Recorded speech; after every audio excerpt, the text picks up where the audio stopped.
معمولات ہیں اس کے حوالے سے اعلیٰ حضرت نے بڑی تفصیل سے بات کی ہے۔ معمولات ہمارے آراس کے ہیں، قبور پہ حاضری کے ہیں اور دیگر امور کے، بلکہ قبور کی حاضری کے حوالے سے اعلیٰ حضرت نے کتنا واضح اور دو ٹوک موقف بیان فرمایا کہ زیارت قبور بالاتفاق جائز ہے، اس میں کوئی دوسری رائے نہیں ہے۔ قبروں کی زیارت کے لیے حضور نے خود حکم دیا، فرمایا کہ کنت نہیتکم عن زیارت القبور فزوروها، میں تمہیں قبروں پر جانے سے روکا کرتا تھا۔ ایک زمانہ تھا حضور نے منع کیا کیونکہ اس وقت مشرکین کی قبریں تھیں، پھر اس کے بعد جب جنت البقیع بنی اور اس طرح مختلف جگہوں پہ مسلمانوں کی قبریں بنی تو پھر حکم دے دیا، کیوں؟ لأنها تذکر الآخرہ، اس لیے قبریں آخرت کی یاد دلاتی ہیں۔ تو قبروں کی زیارت بالاتفاق جائز ہے، لیکن اس کے اندر یہ فرق کر دیا کہ یہ مردوں کے لیے جائز ہے، عورتوں کے لیے حضور علیہ الصلوۃ والسلام کی قبر انور کی حاضری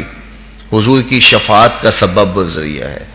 اس کے علاوہ حضور علیہ السلام کا فرمان ہے لعن رسول اللہ زوارات القبور، قبروں پر جانے والی عورتوں پہ رسول اللہ نے لعنت کی ہے۔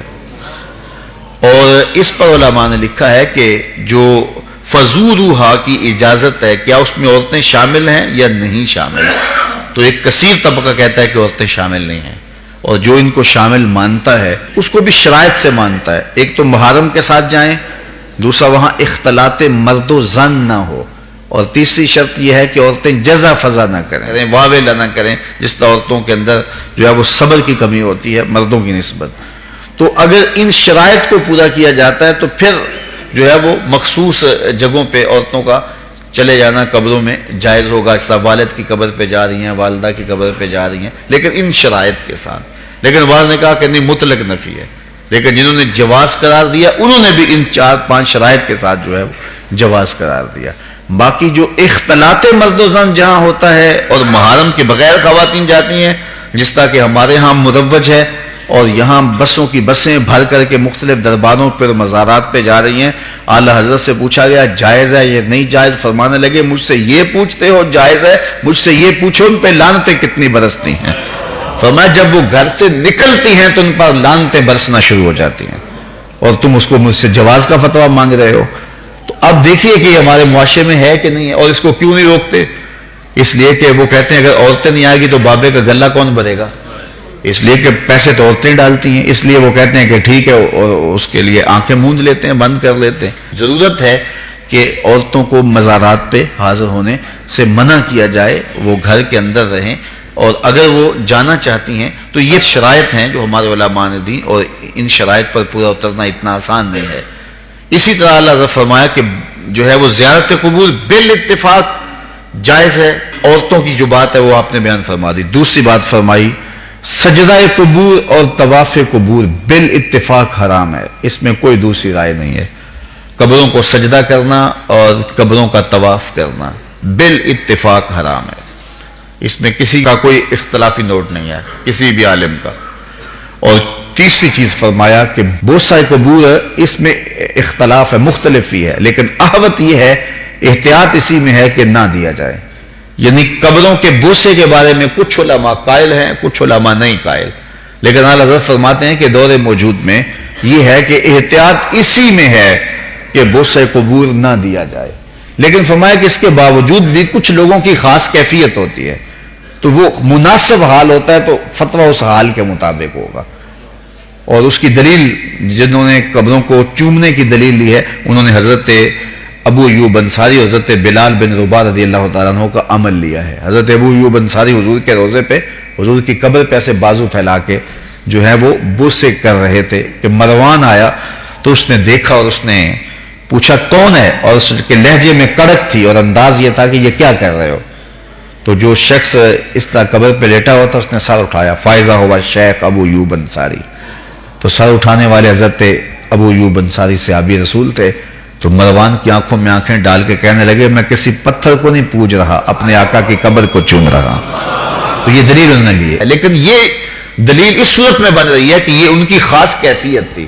تو اگر باپ کی قبر پہ، ماں کی قبر پہ بندہ جاتا ہے اور اس طرح بے خودی کی کیفیت ہو جاتی ہے تو وہاں اگر چوم لے تو حرج نہیں ہوگا، لیکن عمومی طور پہ اعلیٰ حضرت نے جو موقف دیا ہے کہ وہ مزارات پہ جائیں تو احوط یہ ہے کہ بوسہ نہ دیا جائے، کیونکہ بوسہ دینے کے لیے آپ کو نیچے جھکنا پڑے گا، اور آپ بوسہ دے رہے ہوں گے تو کسی کو یہ گمان ہو سکتا ہے کہ یہ سجدہ کر رہا ہے، لہٰذا کسی کو بدگمانی سے بھی بچانا لازم اور ضروری ہے۔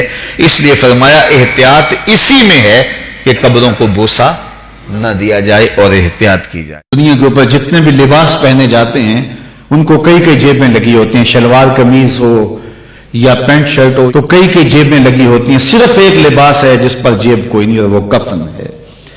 یہ بغیر جیب کے لباس اس لیے کہ یہاں سے کوئی ساتھ لے کر نہیں جانا، صرف عمل ساتھ لے کر کے جانے، لیکن حب دنیا اس طرح رچ بس گئی ہے کہ بس سویر سے لے کر شام تک بھاگم بھاگ اسی پہ لگی ہوئی ہے۔ جس نے ڈھیروں اکٹھے کر لیے چین اسے بھی نہیں آ رہا، قرار اسے بھی نہیں ملتا، اور اگر کسی سے پوچھو تو وہ کہتا ہے جی بس روٹی کے لیے لگے ہیں، پیٹ کے لیے دھندا کر رہے ہیں، پیٹ تو 2 روٹیاں صبح مانگتا ہے، 2 شام کو مانگتا ہے، چلو 2 دوپہر کو بھی دے دیں اس کو۔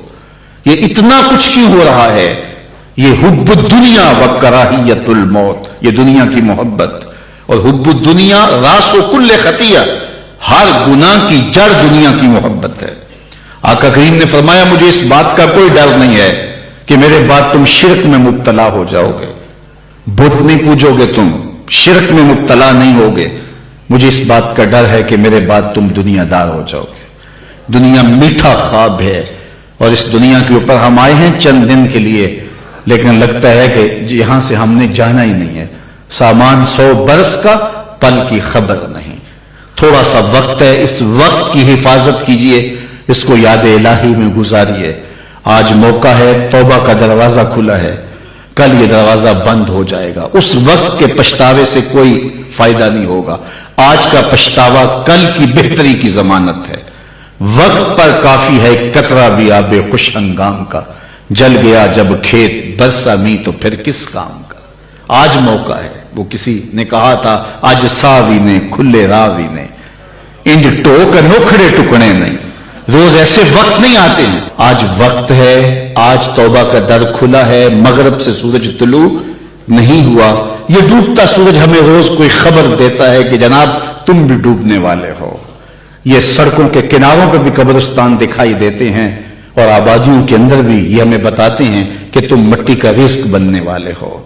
یہ بڑھاپا، یہ جو ہے وہ ڈھلتی جوانی، حضرت یعقوب علیہ السلام نے اسرائیل سے وعدہ لیا تھا کہ میری روح قبض کرنے کے لیے اچانک نہیں آنا، پہلے کوئی قاصد بھیج دینا تاکہ میں موت کی تیاری کر لوں۔ حضرت اسرائیل نے وعدہ کر لیا کہ میں آپ کو پہلے ضرور بتاؤں گا۔ ایک عرصہ گزرا تو حضرت اسرائیل حاضر خدمت ہوئے، پوچھا کدھر آئے ہو؟ کہا قبض روح کے لیے آیا ہوں۔ کہا تم نے تو وعدہ کیا تھا کہ اچانک نہیں آؤں گا، پہلے کوئی قاصد بھیجوں گا، تم نے تو کوئی قاصد نہیں بھیجا۔ حضرت اسرائیل عرض گزار ہوئے حضور آپ کے سامنے کتنے لوگوں کی موت واقع ہوئی، یہ میرا قاصد نہیں تھا تو اور کیا تھا۔ ابھی ہم آ رہے تھے، یہ تھوڑا سا لیٹ اس لیے ہوئے کہ راستے کے اندر ٹریفک جام تھی، تو آگے کیا تھا کہ کسی گاڑی نے ٹکر ماری اور بیچ چوراہے میں لاش پڑی تھی۔ وہ صبح تو ہنستا ہوا گھر سے آیا ہوگا، لیکن اب اس کے گھر میں اس کا جنازہ پہنچے گا۔ مجھے اور آپ کو نہیں پتا ہمارا اٹھنے والا اگلا قدم کہاں ہے، اور جب ہمیں یہ نہیں پتا ہے، فرمایا گیا زندگی اور موت کے بارے میں کیا خیال ہے؟ کہا فجر پڑی ہے، پتہ نہیں ظہر پڑیں گے یا کہ نہیں۔ کہا میری صحبت میں بیٹھ کے اتنی لمبی امیدیں لگائے بیٹھے ہو۔ کہا ظہر پڑی ہے جناب، عصر پڑیں گے یا کہ نہیں۔ ایک بولا عصر پڑی ہے، پتہ نہیں مغرب پڑیں گے یا کہ نہیں۔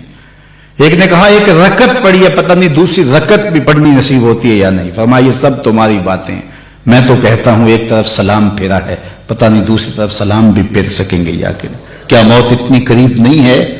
میں اور آپ اپنی آخرت کے لیے کیوں نہیں سوچتے؟ اپنی زندگی کو کیوں نہیں بدلتے؟ توبہ کا در کھلا ہے، کل نہیں ہوگا۔ تو آئیے آج کے ان حسین لمحوں کو، آج کی ان گھڑیوں کو، آج کی جوانی کو، حتیٰ کہ آج کے بڑھاپے کو حسن دے لیں، اور آج کا پچھتاوا کل کی بہتری کی ضمانت ہوگی۔ کل کا پچھتاوا سوائے دکھ بڑھانے کے اور کچھ نہیں ہوگا۔ آنا تو ہے ہی اس کی چوکھٹ پہ، پھر جو لوگ اٹھا کے لے کے آئیں گے، اچھا نہیں ہے کہ خود چل کے جائیں، پھر جو لوگ کندھوں پہ اٹھا کے لے کے جائیں گے، کل جو کفن میں منہ چھپا چھپا کے جاتے پھریں گے، اس کی رحمتیں آواز دیتی ہیں کھلے منہ آ جا، میری رحمتیں تیرا استقبال کریں گے۔